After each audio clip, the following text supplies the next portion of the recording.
In this video, we are going to break down PA shot post, which is the play that I come out in every down.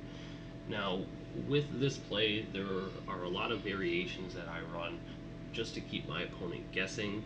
Now, based on the coverage that either they're running every down or that I anticipate they're going to run next, is basically how I'm going to go ahead and make my next play call. So, just for the sake of the first, just for the sake of breaking down the video here, I'm going to go ahead and just run the plays against stock coverages. Now, versus cover two, what I like to do here, I just like to go ahead and whip this B button, wide receiver, and then either streak A or block A, depending on what my opponent is in on defense. If he's a heavy blitzer, I want to make sure he's blocked just so I don't get instantly sacked with the play action. You also can block the running back if you would like, if you don't want to carry out that play action. Now, the reason why I like this play versus cover two is because basically with that B button wide receiver, there's either going to be a hard flat or a cloud flat on the left side. Now, if they are in a cloud flat, this basically the cloud flat gets sucked by the post route on X, so the B wide receiver is going to be wide open.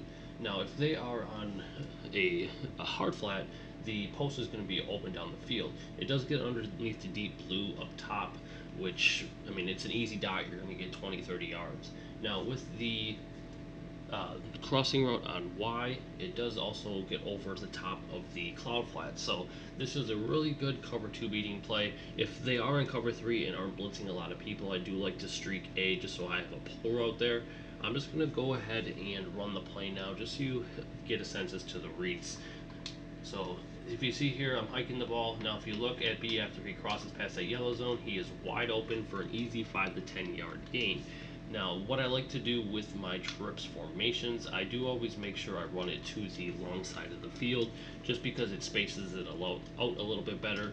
And then, based upon where you are, if you're running it sometimes in the short, sometimes in the long, it's easier for the opponent to pick up on what you're doing. So I'm gonna run the play again here, just so you can see the progressions here. Now, if you hike, you see B is wide open, and then from there, if you see Y got way over the top, he was open for a touchdown, but the pressure got in too quick. So another variation that I like to run in PA shot post, I go ahead and cloud flat X, and then I either block or streak A here, and then with the RB button, I like to go ahead and put him on an option run. It's sometimes good to have your receivers on short little routes like this just because they're quick dump offs, especially if they blitz and aren't manned up. Blitzes, if they're manning somebody up, they're usually manning up one of the wide receivers. They tend to forget about the running back because they're assuming you're just going to go ahead and block them. So I'm just going to run the player so you can see how it works. The left side, you have basically an easy read, a flood concept here.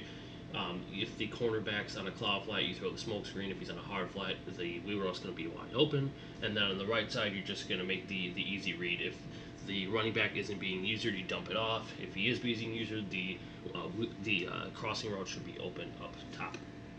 So I'm going to go ahead and run in here and just explain the reads so you guys can see.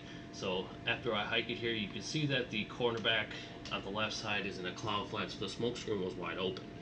And the yellows were shaded up top, so the underneath rows were wide open on the play. And another setup that I like to run versus cover 2, I actually run it versus cover 3 as well. I just go ahead and in row X, I drag B, and then I go ahead and either block A or streak A. So I'm going to go ahead and run the play here just so you guys can see how the reads work out. Now, you can see that B gets underneath the coverages there. It's just an easy dump off road. I like this play. I run it, a few times every possession just to mix it in. The X post isn't as good as it was last year, so I tend to not keep it, but it's still a nice play to mix in. So basically, the other setup that I have here out of shot post, I'm gonna show you a man beater out of it as well as a setup versus cover 3 that I really like. I like it every year. Now the setup versus cover 3, I have two variations. I either go ahead and hitch B, wheel RB, and then streak A, and then I go ahead and motion this wide receiver across the field. That just kind of makes it like a nice little corner out. As you can see, He gets underneath the deep blue zone. It's easy 10, 15 yards. And if they do tend to, if they have like a cloud flat over there, you'd make the incorrect play call.